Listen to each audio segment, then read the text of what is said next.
Kw'izina rya Data n'irya Mwana n'irya Mutima Mweranda, amen. Bene wacu dusange urugendo rugenda mw'ijuru, ndabaramukije mw'izina rya Yesu Kristu, nitugire Kristu. Dusabikanye ijambo ry'Imana dusanga muri Bibiliya mu Njiri ya Luka ku kigabane cyaho cy'indwi, duhereye ku karongo ka 11 kugereza ku karongo ka 17. Ijambo ry'umutwe riravuga ngo Yezu azura umwana w'umupfakazi w'Inayini. Hanyuma rero Yezu aja mu gisagara citwa Nayini, abigishwa biwe n'ishengero rinini bajana nawe. Ageze hafi y'irembo rya Nyagisagara, ahura n'abikoreye umupfu. Yari umwana w'ikinege kandi nyina yari yarapfakaye. Nyamupfakazi yari aherekejwe n'abantu benshi bo muri ico gisagara. Umukama amubonye yumva amuteye ikigongwe, amubwira ati ihorere. Araheza aregera akorakora inderuzo. Abari bayikoreye barahagarara, avuga rero ati wa musore we, ndabigutegetse byuka. Umwe yari yapfuye aca aravyuka aricara, aca atangura kuvuga. Yezu rero amushikiriza nyina wiwe. Bose bagwa mu gahundwe bashemeza Imana bati umuhanuzi mukuru yaserutse iwacu. Imana yaramukije igihugu cayo. Iyo nkuru ikwira Ubuyuda bwose n'ibihugu bibangikanye. Bene wacu muri Yezu Kristu, iri ni ijambo ry'Imana, dushima Imana. Aleluya, amen, amen. Bana b'Imana, ijambo twisunga riravuga ngo Yezu azura umwana w'umupfakazi w'Inayini. Yezu ngo yarazuye umwana w'umupfakazi w'ahantu hitwa Nayini. Reka twumve ingene byagenze. 11 haravuga ngo hanyuma rero Yezu aja mu gisagara citwa Nayini. Abigishwa biwe n'ishengero rinini bajana nawe. Yezu agenda mu gisagara citwa Nayini, ngo abigishwa n'ishengero rinini barajana, baguma bamukurikira Yezu. Bari baramenye ko ari umuntu akomeye. Haleluya, amen. 12 hakavuga ngo ageze hafi y'irembo rya Nyagisagara, ahura n'abikoreye umupfu. Ngo ageze hafi y'icyo gisagara, ku irembo ry'igisagara cya Nayini, ahura ngo n'abikoreye umupfu. Ubwo bikoreye inderuzo irimo umuntu yapfuye bagiye kuzika. Imana idutabare cyane. Yari umwana w'ikinege kandi nyina yari yarapfakaye. Ngo yari umwana w'ikinege, uwo mwana nyina yaramufasha ari umwe, yaramufise ari umwe. Yari umupfakazi, yarabuze umugabo. None nako gahungu kiwe yarafise kari gakurikiye. Mbwira nawe nunu nagahinda uwo mupfakazi yarasigaranye. Nyamupfakazi yari aherekejwe n'abantu benshi bo muri ico gisagara. Ngo uwo mupfakazi yari aherekejwe ngo n'abantu benshi bo muri icyo gisagara. Urumva abari abagenzi biwe. Mbega noneho n'uwari we wese yari kumva ngo yo wa mupfakazi aheruka gupfakara na kakana kiwe karapfuye. Murumva yaramarira abana b'Imana, karagahinda.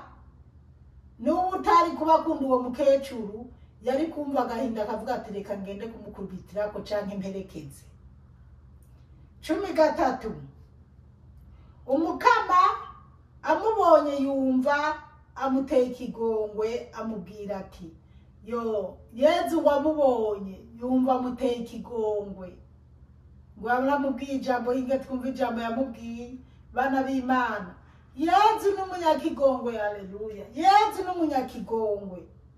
nyimba yazuye umuntu yapfuye yarababaye abonye agahinda. Yezu yababajwe n'agahinda uwo munyokuru yarafise. Nyimba ari umukecuru, nyimba arakiri umuto, icyo twumva gusa nuko yari umupfakazi kandi yari umuvyeyi yabyaye umwana umwe. Yezu bimutera agahinda, bimutera kagongwe. Eko ngo Yezu rero amubwira ati ihorere yo. Haleluya.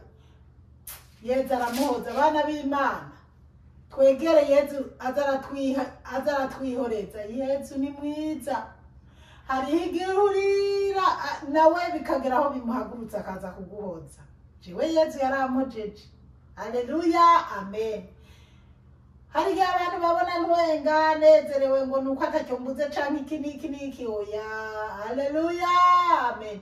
Nukubera umunezero wa Yezu Kristo. Nabaye mw'isi imyaka 40. Mfatiye ko umuremaze guca ubwenge novuga ati nyimba niga mu wa gatatu canke se kuko nubundi nari navukiye mu muryango ukize. Nubwo hari igihe bitaba neza hagati ya mama na papa bakagwanana nkahangayika, ariko naciye ubwenge, mbona nezerewe, mbona muhira bimeze neza, ndinda ndahunga, rero nubwo hari igihe nabaye mu kibi, ari n'ibihe byiza nabayemo. Rero maze kugera muri Australia naragi inkoko, naragi ibyo nambara impuzu iyo ariyo yose shatse. Mugabo bana b'Imana, jewe ubu sinokwambara impuzu iyo ariyo yose shatse. Oya. Kandi hari impuzu noraba nkabona iyo beyi ni nini, nkiyumvira ati iyi mpuzu y'amamiliyoni angahe. Ubu kwari ndubahuka ndayambare, nzi ko hariyo mwene wacu yabuze amakaye y'abana kubw'umutima wanje. Hariho ibintu jewe kera naripfuza ibintu nkumva imodoka nogenderamo. Je imodoka yanje irashaje, n'abana hari igihe bazaramira ngo mama ngura iyindi modoka. Mugabo nkumva nta mpamvu yo guta imodoka afise ngo ndiko ndaza kugura nshasha canke ibiki n'ibiki. Ndazi yari nabigeze kuba bambwira ngo nukuri nigeze kuronka amahera ngo nukuri gura imodoka muyoyite. Rero jewe nta tamagi by'isi fise. Kiyoba nari maze fise itama, iyo mba nari imyaka ndimo, iyo ba nari nkimeze nko mu bihe byahera. Nk'imodoka yanje siyo mba fise kuko nayiguze nkishikaha iranashaje. Mugabo nta mpamvu yo kuvuga ngo ndaguze iyindi, kizimi gikuri inyunguruza ikashikana iyo shaka. Rero twige guhazwa n'ibyo dufise, n'ibyo Imana yaduhaye, ntitukipfuza ibintu birebire. Kubera iki? Kubera nanje Yezu yaranyihoreje, ankuramo umururumbwe w'iby'isi. Rero yabwiye umupfakazi ihorere. Haleluya. Aha rero nca nibuka ukuntu nanje abana umwana wanje yarangoye, nkarira nkabwira Yezu, koko Yezu nzi ko ari wowe se w'imfubyi, urabizi ko uyu mwana atanasagira kandi urazi ibyiwe byose, none uremeye umwana wanje apfapfane ntunure bigenda uko nyene nawe uramuhevye, kandi nzi ko ari wowe se w'imfubyi, ari wowe mugabo w'abapfakazi. Haleluya. Maze Yezu arampanagura, yarampanaguye bana b'Imana, niko ndababwiza ukuri, ntimuhave mugira ni joke. Yarampanaguye Yezu arampanagura pe. Noneho numva ibibazo byose nari ifise byaraheze, biragenda birahera. Suko nahura n'ibibazo by'ubuzima. Ubushize bana b'Imana narabahaye intahe, ahubwo ngirenda itonda nabivuze ko natanze iyi video imaze umwaka urenga y'ukuntu ni audio yayo y'ukuntu neretswe ibintu bijanye n'inzara. Rero ubu niho ndiko ndabibona, ubu niho ndiko ndabibona iby'Imana yanyeretse nibyo biriko birashika ubu kandi nyene biguma bikazana. Bamwe rero bagiye bambwira ngo nyamara shango bijya bimaze iminsi narabicize kuri YouTube.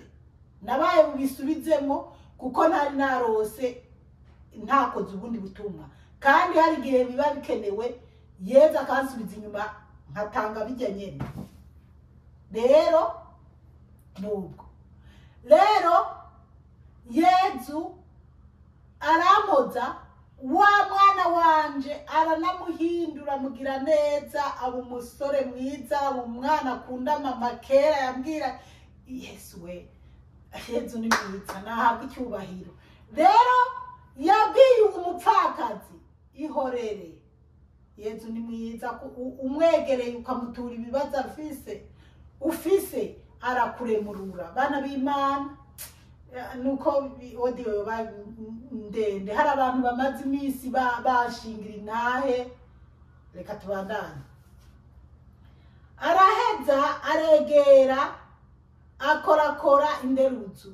Uyu mupfakazi nta n'inkuru za Yezu yarazi, mugabo yumvise Yezu amubwiye ihorere. Yezu acaregera uwo mupfakazi, ntiyarinzi ko Yezu aza kumukiriza umwana, ariko Yezu yegera abayikoreye inderuzo, akorakora inderuzo. Abari bayikoreye barahagarara. Avuga rero ati, wa musore we, ndabigutegetse byuka. Yezu abwira wa mwana ati, wa musore we, ndabigutegetse byuka, yapfuye ntari mu isi y'abazima. Mugabo Yezu aramo, ndabigutegetse byuka. Haleluya, amen. 15. Umwe yari yapfuye aca aravyuka aricara, aca atangura kuvuga. Wa undi yari yapfuye aca arakanguka, aca atangura kuvuga. Murazi ko yazuye n'umwana wo kwa Yayiro, turazi ko yazuye na Lazaro. Haleluya, amen. Bana b'Imana dukunde Yezu atuzure. Najewe zipora umusabyikazi w'Imana nzima, nama ndabashingira intahe Yezu yankuye, yarankijije amapfi. Yari abari bagiye gukuramo amapfi kandi baca ngo bashiremo ibimeto. Yezu araseruka, niho yanamubonyerera mpanagura, nirirwa ndarira nkavuga niho ngiye gupfa nabi. Babaguye uku kwezi babaga mu wundi mwaka basubira. Ariko Yezu arambwira yo, mbega ibitangaza Yezu yankoreye, n'abadogita barumirwa. Bana b'Imana tumwizere. Hariho abantu baba bana maze gupfa, mugabo Yezu akabazura. Bama bashinga intahe, hariho abantu bazi neza ukuboko kwa Yezu Kristo. Turabandanya. Umwe yari yapfuye aca aravyuka aricara, aca atangura kuvuga. Yezu rero amushikiriza nyina wiwe. Uyibaze wa mukecuru w'umupfakazi, ni nkuwakumwe Yezu yanshikiriza umuhungu wanje shaho. Ubu nkaba ndamubona ari gisore cyiza, n'umugabo afise n'umugore, ntararonka umwana. Bana b'Imana, kandi agira imyaka irenga 3. Mugabo ndazi umwana ariho. Uwo mwana naramurose, umuhungu wanje ataratora n'umugore. None nama nasenze no mu iyi minsi Yezu yaranyeretse uwo mwana. Sinzi nabambwiye tirega uraraba nge tijewe Zipora umusabyikazi w'Imana nzima, nsengera abantu bakavyara no ngaha ku matelefone, nkumva abantu bariko barashingira intahe ko bavyaye, ko basamye. Ni birebire bana b'Imana. No nigihe mperuka mu Burundi, namenye inkuru z'abantu basamye. Iyo nimumva niko ndababwira ati narose bimeze kunuku, narose. Iyo ndose jewe nibungenze numva umwana mu nda, canke nasamye inda ufise umwana mu nda, wumve muntu uri kura uzumviriza iyodi warihebuye ata mwana. Hari abo twahuye nsengera, canke hari abampaye iyo mitwaro sengera. Hari n'abandi ntazi baba banyumviriza kandi bakishurwa. Rero bariho, nimwana bishaka muzoze murashinga n'intahe mwumbi ntahe hanyuma tuzisangize abandi.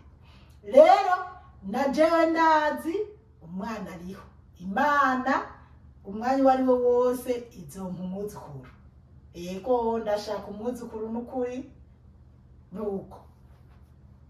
Nyina wiwe rero yakira umwana wiwe 16 bose bagwa mu gahundwe bashemeza Imana bati umuhanuzi mukuru yaserutse iwacu, Imana yaramukije igihugu cayo. Aleluya, amen. Bana b'Imana baranezerewe cyane, baravuga bati Imana yaserutse iwacu, Imana yaramukije igihugu cyacu. Iyumvire nawe kubona umuntu bari bagiye kumuzika hanyuma Yezu akamuzura. Ijambo ry'ihumure Yezu yabwiye yo bana b'Imana. Ariko sinzi abantu twama dukunda kuganira muzoze murashinga intahe. Muri iyi minsi hari umuntu sinomuvuga izina ariko reka mice ku mayange. Hari umuntu yari afise ibintu by'ibibazo ukuntu, hanyuma arota abona Yezu Kristu ariko nyimba aramuganirije, nyimba aramubonye ukuntu yabonye Yezu Kristu, ngo abona nanje uwo muntu ndamufashe mu bitugu, abona ndamufashe mu bitugu, hanyuma Yezu ari imbere yiwe. Nyuma uwo muntu yari yumviriye aravuga ati buriya ndakwiye kuganira n'umuntu nkamuganirira ibibazo byanje. Nyuma twaraganiriye kandi icyabinyemeje nuko nanje nari neretswe ibintu. Hari ibintu Imana inyereka naho itoba yandomeye urutoke ngo menye ko ari iryo zina, mugabo twahuza ibintu canke nabona ibimenyetso nkamenya ati ni bya bindi Yezu yari yambwiye, canke naraye ndarota neretswe narose. Basi uwo muntu rero nyuma ndamubwira okay, reka rero dusenge.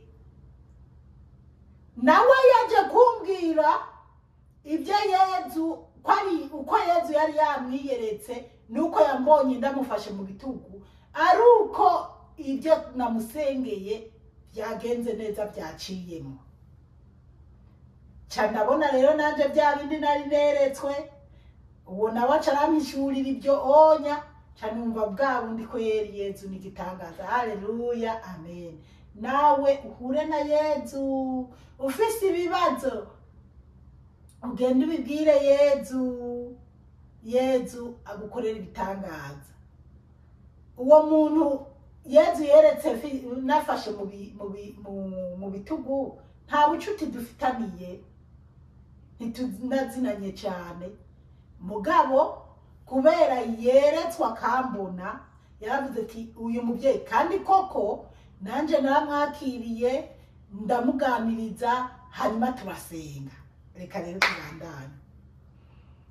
17 baravuga ngo iyo nkuru ikwira Ubuyuda bwose n'ibihugu bibangikanije. Iyo nkuru ikwira mu Bayuda hose no mu bihugu bibangikanije. Rero bana b'Imana, Yezu arakiza, Yezu ni mwiza. Suko umuntu atopfa, ariko Yezu arazura abapfuye, Yezu arakiza abagwaye, Yezu Mana yo mwijuru. Sinabashingira intahe, sinabande bashingira intahe ko yankijije kanseri, ko yankijije amavi, ko yankijije ni byinshi bana b'Imana. Ari nama ntanga kwa karorero banasengeye. Hari umubyeyi yansengeye ngo ingwara irakira. Yezu yarankijije amatwi nzi ko ngiye gupfa, ahubwo abadogita muri bihugu biteye imbere barapima ngo ahubwo wewe ngo wumva kurusha abandi. niko bambwiye n'ukuri kandi yeza ahabwa icyubahiro ngo wowe wumva kurusha abandi. Bana b'Imana rero twizereye umukama, niwabona ugwajije ingwara itanakira ntiwihebure, wumve ko nta Imana cyangwa se Yezu Kristu n'inyuma ya zera arakora.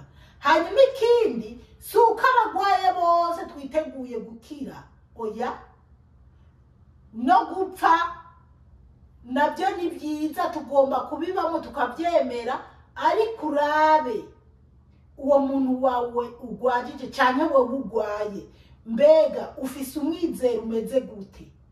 Urizeye ko upfuye woja mu ijuru? Woja mu yihe nzira? Hariho abantu bapfa bameze hari n'abantu baba biteguye bavuga bati yo muri iyi minsi rero hari umuntu aheruka gupfa mu Burundi, n'umuntu ntacyo dupfana mugabo inshuti ziwe ni inshuti zanje za hafi. Uyo muntu yaragwariye mu bitaro, hanyuma bagiye kubona yaramaze igihe atavuga. N'ubu ndafise n'akavideo k'uwo muntu, aratangura araririmba akaririmbo k'Imana, araririmba aravuga iby'umubiri uri n'ingene umubiri tuzowuvamo ngo ahejeje avuze amina, ubwo nyine baracikanye. Nukuri barandumikiye iyo video, barambwira ati nukuri nta nkeka, araruhutse, aragiye mu mahoro, agiye mu mahoro, yari kararirimba, yaranezerewe. Hari abantu rero baba barizeye Imana, basenga n'abanywanyi ba Yezu Kristu, baba barabyeretswe nyene canke baba bariko baravyerekwa bakiri mu mubiri, iyo bagiye kuja bagatangura kwishima banezerewe, abandi tukaja mu maganya n'amarira kuko tubuze iwacu, ariko wewe ari mu rugendo rwiza rumeze neza. Nukuri uyo muvyeyi aruhuka amahoro, nubwo twebwe twasigaye tubabaye, ariko yaruhutse amahoro pe. Kugera baramufasha akavideo, babonye ukuntu ariko aririmbira yinezerere, mugabo ahejeje yavuze ngo amina, ubwo nyene barahise. Rero bana b'Imana, tugwarane umwizero, twizeye ko naho twova mu mubiri turagenda ahantu heza. Yezu yavuze ati umutunzi Lazaro n'umworo, Lazaro mu ijuru, wa mutunzi mu muriro. Rero si ukuvuga ko umuntu apfuye agiye mu ivu, umutima wiwe, umuntu muzima w'imbere afise ahantu abaruhukiye heza muri pratizo, atari hajya mu kuzimu abandi bavuga ngo ari mu kuzimu. Yego igihe Yezu azoza gutwara ishengero cyangwa igihe umuzuko uzoba, tuzovuzukana wa mubiri nyene, hanyuma Imana iwuhingure duhinduke bashasha. Mugabo iyo umuntu apfuye ikibiri kiragenda hajya kikabora kikasanguka, mugabo umuntu munyawe w'Imana w'imbere aja kwa hahandi nyene mu ijuru, atakoreye ijuru nawe ni mu muriro. Bana b'Imana muhezagirwe cyane, mwarahezagiwe n'Imana, umukama Yezu aduhana imigisha. Ku izina rya Data n'irya Mwana n'irya Mutima Mweranda, amen. Turagusenga Yezu, turakuninahaza. Oshimwe Yezu wanje we.